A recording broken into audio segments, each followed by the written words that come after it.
शब कदर की तस्बीह की बरकत से आप अपनी तमाम हाजात को अल्लाह की बारगाह से रमजान शरीफ के इख्तिताम से पहले पहले हासिल कर सकते हैं। डिटेल के लिए वीडियो को आखिर तक जरूर देखें। बिस्मिल्लाहिर्रहमानिर्रहीम। अस्सलाम वालेकुम नाज़रीन, शब कदर की तस्बीह आपकी तमाम मुश्किलात का हल, तमाम हाजात की तकमील और जिंदगी के हर मैदान में कामयाबी है। इस तस्बीह की बरकत से आपको अल्लाह की गैबी मदद हासिल हो जाएगी, जिसकी बिना पर आपकी हर दुआ अल्लाह की बारगाह में हमेशा कबूल होती रहेगी। इस तस्बीह के लिए आपने शब कद्र में इशा की नमाज अदा करने के बाद किसी भी वक्त 2 नफल नमाज हदिया मोहम्मद वाली मोहम्मद इस तरह अदा करने हैं कि इन दोनों नवाफल में आप अल्हम्दु शरीफ के बाद 3-3 मरतबा सूरह इखलास तिलावत करें।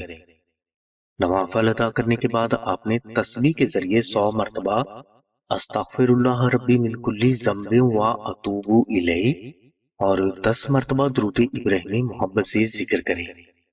इसी तरह आपने 12 नवाफल अदा करने हैं और हर 2 नवाफल अदा करने के बाद आपने 100 मरतबा अस्तगफिरुल्लाह रब्बी मिन कुल्ली ज़म्बिन व अतूबु इलैहि और 10 मरतबा दुरूद इब्राहिमी पढ़ना है।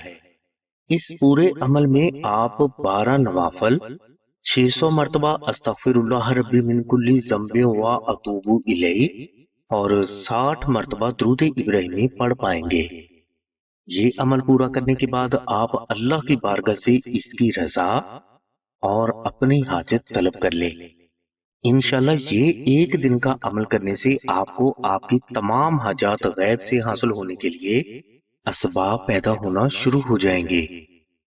शब कदर की ये तस्बीह अल्लाह की बारगाह से दौलत, रिज़्क, अच्छा रिश्ता, मियाँ बीवी की मोहब्बत, दुश्मन पर फतह और जिंदगी के हर मैदान में कामयाबी हासिल करने के लिए खास मानी जाती है। लिहाजा इस एक रात के वजीफा को जरूर करें। इंशाल्लाह आप तमाम जिंदगी फायदे में रहेंगे। नाजरीन, अगर आप अपने नाम के मुताबिक कुरानी वज़ाइफ, इस्मे आज़म या ख्वाबों की ताबीर फौरी हासिल करना चाहते हैं तो अभी urduliveChat.com को विजिट करें। इंशाल्लाह आमना बहन और पूरी टीम की तरफ से आपको आपके हर सवाल का जवाब तफसील के साथ 15 मिनट के अंदर अंदर हासिल हो जाएगा। लिंक डिस्क्रिप्शन में दे दिया गया है। हमारी दुआ है कि अल्लाह तबारक व तआला की जात हुजूर नबी करीम सल्लल्लाहु अलैहि वसल्लम के सदके में आपकी सभी नेक दुआओं को कबूल फरमाए। आमीन सुम्मा आमीन या रब्बिल आलमीन। अल्हम्दुलिल्लाहि रब्बिल आलमीन।